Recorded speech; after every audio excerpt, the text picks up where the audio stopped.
Keheningan Desa Balun, Wanayasa, Banjarnegara, Jawa Tengah tiba-tiba seperti terusik. Desa yang berada di dataran tinggi ini menjadi riuh karena terkuaknya kasus pembunuhan belasan orang yang menggegerkan.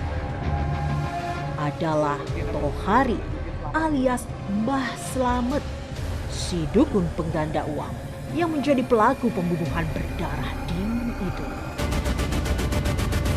Aksi kejahatan senyap Mbah Slamet terbongkar setelah keluarga Parianto, korban Mbah Slamet, melapor ke polisi.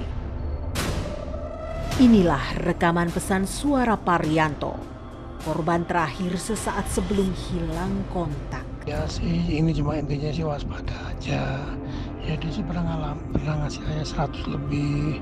Cuma ini buat waspada aja, takutnya namanya ya kan gak punya temen, gak punya asisten, gak punya ajudan, gak punya rekan-rekan yang orang ayah percaya lagi. Makanya ya agak sedikit ngeri gitu loh.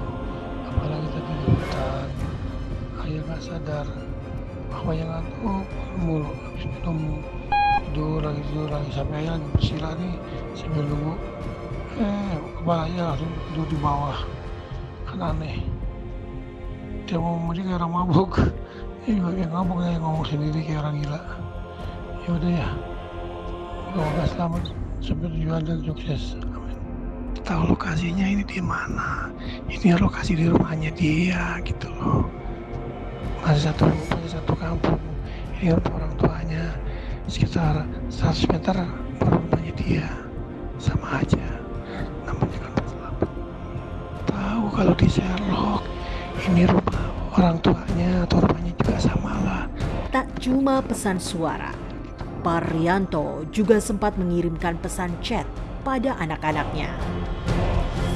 Pesan yang dikirimkan tanggal 23 Maret lalu pada anak-anaknya akhirnya menjadi bukti polisi untuk menangkap Mbah Slamet.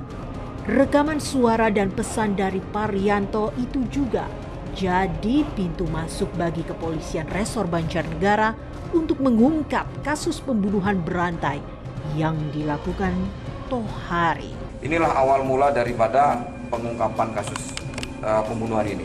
Isinya saya bacakan ya. Ini di rumahnya Pak Slamet. Buat jaga-jaga kalau umur ayah pendek, misal ayah tidak ada kabar sampai hari Minggu, langsung aja ke lokasi bersama aparat. Kemudian tanggal 23, tanggal 24 komunikasi sudah tidak terhubung. HP dari para korban sudah tidak aktif lagi. Sehingga sampai ditemukanlah korban sudah meninggal dunia dikubur di Jalan Setapak menuju hutan, daerah Wanayasa, Kabupaten Banjarnegara.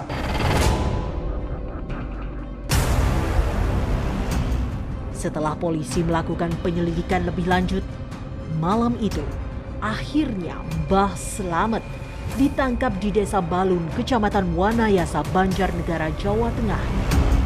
Mbah Slamet membenarkan bahwa Parianto telah tewas di tangannya. Polisi akhirnya menemukan jasad Parianto yang dikubur di area ladang. Lubang tadi sampai berapa itu Mas? Paling sekitar 1 meter. 1 meter. Itu memang punyanya Pak Tohari sendiri? Iya, katanya masih hak milik. Hak milik. Itu apa, kebun apa itu Pak? Sayuran atau apa? Sayuran. Ya. Kebun sayuran. Diperkirakan sudah berapa lama itu korbannya? Kalau kurang tahu juga itu. Tapi sudah rusak. Udah baunya udah sampai sana, sudah sampai jalan raya. Udah sangat menyengat ya.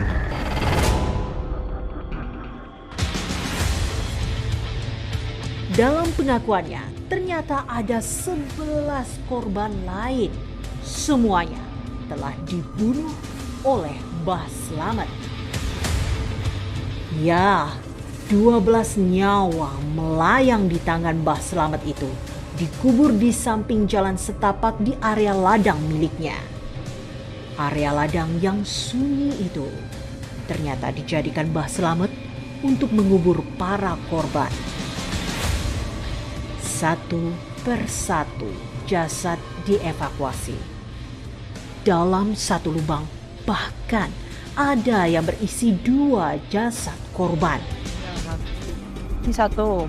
Coba lihat ya Pak. Ini nyatanya kemarin lubang ini yang korbannya 2 apa ya? Oh, korbannya 2. Kalau yang ini berapa korban? Sontak, pengungkapan kasus dukun pengganda uang Mbah Slamet ini membuat gempar penduduk desa. Kalau yang bongkar pertama sekitar jam 7 sore, yang pertama namanya Parianto apa ya? Yang jenazahnya masih utuh. Terus hari yang pertama, hari yang kedua seharian dapat 8 mayat apa ya yang hari kedua. Terus hari yang ketiga dapat 2 mayat di situ atas.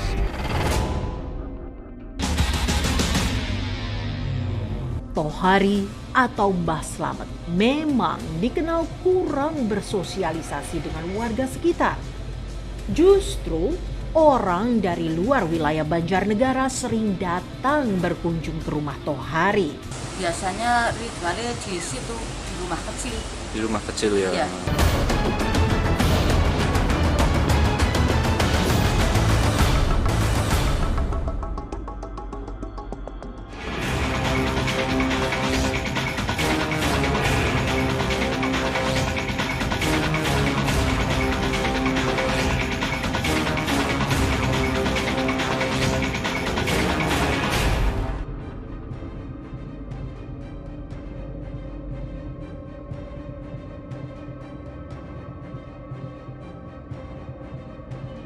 Dalam melancarkan aksinya, Tohari alias Mbah Slamet memiliki ritual-ritual.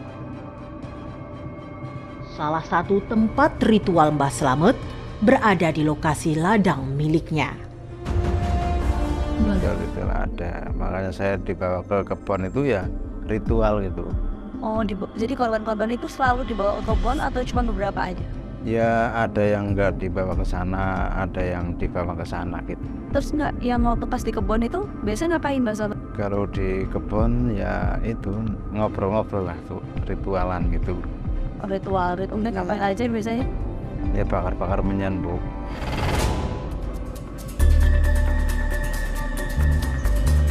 Tak hanya di ladang, tempat ritual lainnya adalah sebuah bilik kecil yang berada di depan rumahnya.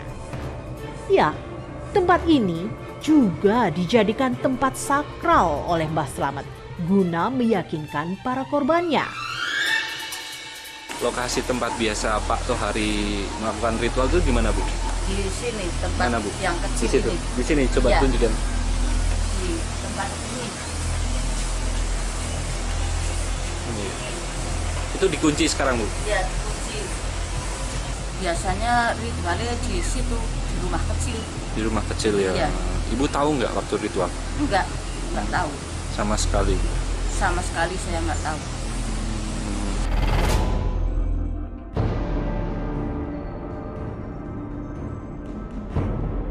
Pasca tertangkapnya Tohari alias Mbah Slamet, kepolisian mengusut dan mendalami kasus dukun penggandaan uang ini.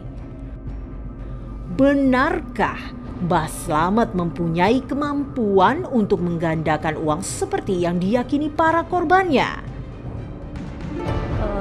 Ngejalanin kegiatan jadi pengganda uang? Pengganda uang betul ya? Iya. Kalau saya sebutnya ya. Iya. Itu dari kapan? Ya sekitar 4 tahunan. 4 tahun berarti sekitar 2000 berapa? 2019-an? Ya, 2019 itu sudah mulai. ya cuma kan nggak semua orang dibunuh. Cuma ini penggandaan uang aja. Harus Mbak Slamet tuh bisa gandain uang. Sebetulnya nggak bisa Bu. Cuma ini aja trik aja Bu.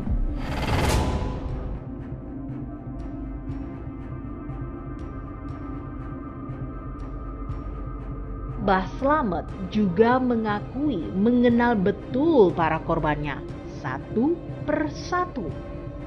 Memang para korban biasanya datang menemui Mbah Slamet dengan segudang masalah. Celah inilah yang digunakan Mbah Slamet untuk menawarkan jasa penggandaan uang. biasanya kalau orang-orang datang itu ngapain aja sih biasanya, Mbak? Ya dia Datang ke Mbak Slamet nih. ya dia punya utang banyak, mungkin kepengen kepengen bisa bayar utang, kepengen kaya juga. Jadi seperti itu. Jadi dia datang ke tempat saya, dia itu mau minta tolong, intinya utangnya banyak, mau bayar utang nggak bisa, jadi minta tolong sama saya, Bu. Itu misalkan saya minta uang dari si calon korban itu 2.000-an 2 lembar, itu nanti tak jadikan 3 juta, Bu. Uang itu saya nukar dari pom bensin, ya. Jadi modal saya sendiri, Bu. Oh, awalnya modal Mbak Slamet sendiri. Iya. Itu buat menipu biar orang-orang percaya nih bisa gandain uang. Iya. Kan? Iya. Tapi biasanya rata-rata berapa sih Mbak Slamet? Iya. Korban datang Mbak Slamet tuh ngasih uangnya berapa biasanya? Ya ada yang 15 Juta. ya, ada yang 20, ya. Paling banyak berapa? Ya segitulah. 70? Ya enggak, 20 30, ya. Rupanya ada beragam cara menebar pesona tipu muslihat dukun abal-abal, menjadikan banyak korban yang terjerat janji manis. Untuk menjaring banyak peminat, Mbah Slamet menyebarluaskan aksinya melalui media sosial. Mbah Slamet, itu benar nggak mereka yang menjadi korban ini rata-rata bukan warga dari Jawa Tengah? Iya, enggak. Ada yang dari Jakarta, dari Tasik gitu, Pak. Ya. Mbah Slamet, boleh diceritakan nggak bagaimana mereka itu bisa sampai bertemu dengan Bapak gitu? Dari mana ceritanya? Katanya lewat iklan di Facebook atau gimana? Ya, ada yang lewat itu iklan dari Facebook, ada yang lewat dari orang, Pak. Mereka itu rata-rata kesini itu niat utamanya ingin cepat kaya atau bagaimana? Semua tamu yang ke rumah saya itu pinginnya sugih, Pak.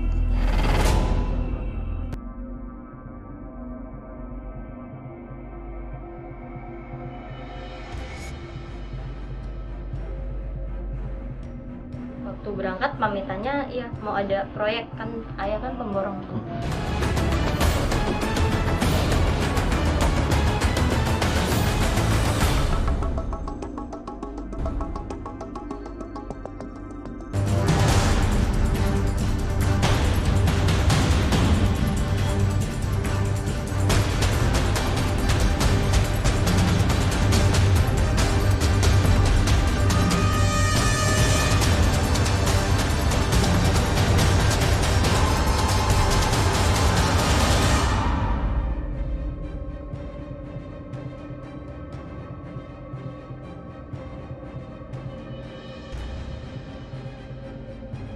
Kasus pembunuhan berantai dukun Slamet Tohari alias Mbah Slamet menorehkan cerita pilu dari keluarga para korban.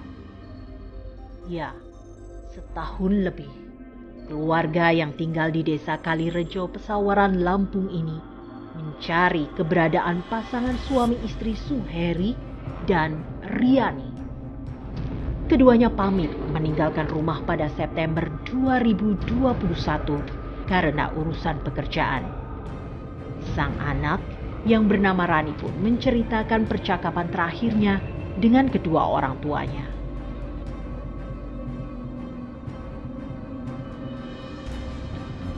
Komunikasi dengan kedua orang tua kapan itu? Tanggal 8 September 2021. Itu ngabarin apa dia? Ngabarinya udah mau pulang. Udah mau pulang dari Lokasi, dari daerah sana. Waktu berangkat pamitannya ya mau ada proyek, kan ayah kan pemborong tuh. Mau ada proyek bangun rumah gitu. Di mana itu katanya? Ya udah bilang kayak gitu, mau ada proyek, tapi daerahnya awalnya itu bukan di Semarang, di daerah Tulungagung, Padepokan gitu. Kalau ditanyain mau pulang kapan gitu, nanti bentar lagi, paling berapa hari lagi gitu. Terakhir ayah itu nelpon nggak keangkat jam setengah 6 itu udah nggak aktif HP-nya. Setengah 6 itu masih tanggal yang sama? Tanggal 8 itu. Tanggal 8 ya? Sudah coba telepon ke ibu juga atau memang satu nomor telepon aja? Enggak, dua-duanya udah dicoba, telepon biasa, telepon WhatsApp. segala macam. Orang lain udah nyampe tanya Pak D, tanya temennya juga, nggak ada yang nyambung.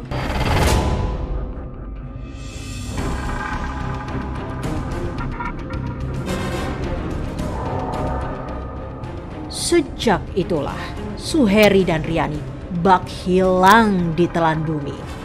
Keluarga ini pun sempat pasrah karena pencarian mereka tak membuahkan hasil.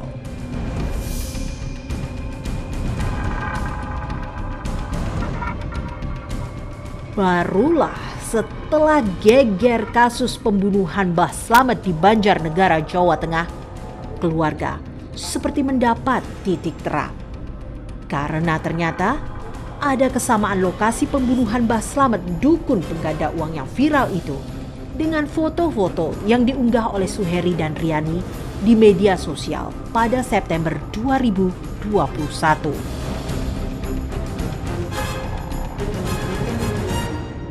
Ini terakhir 7 September. Jadi September. Nah, itu masih ada kabaran tanggal 8-nya yang udah nggak ada kabar. Ini foto-foto di jalan sih. Oh, di jalan ya? Ini foto keluarga. Foto keluarga ya. Nah, ini mereka jalan arah ke sana. Ini pas di rumah itunya orang itu. Selamat ya? Ini di lantai atas yang lagi mau dibangun. Oh iya. Ini di sana lagi jalan. Nah, ini di daerahnya.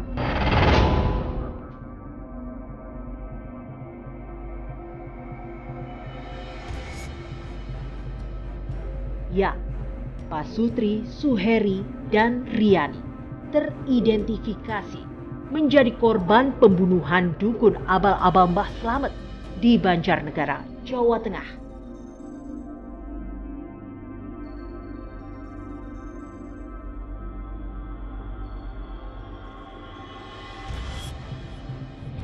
Awan duka juga menggelayuti keluarga yang tinggal di desa Tanjung Rejo, Pesawaran, Lampung ini. Mereka adalah keluarga Pak Sutri, Irsak, dan Wahyu Triningsih yang bernasib sama, menjadi korban kejahatan Slamet Tohari. Keluarga tak menyangka nyawa suami istri yang pamit pergi untuk bekerja itu hilang di tangan dukun pengganda uang di Banjarnegara. Saya menyesal lah, kalau bisa dituntut seberat-beratnya lah orang itu yang mungkin yang nggak benar sama anak saya. Ya nggak nyangka lah akan terjadi kayak gini.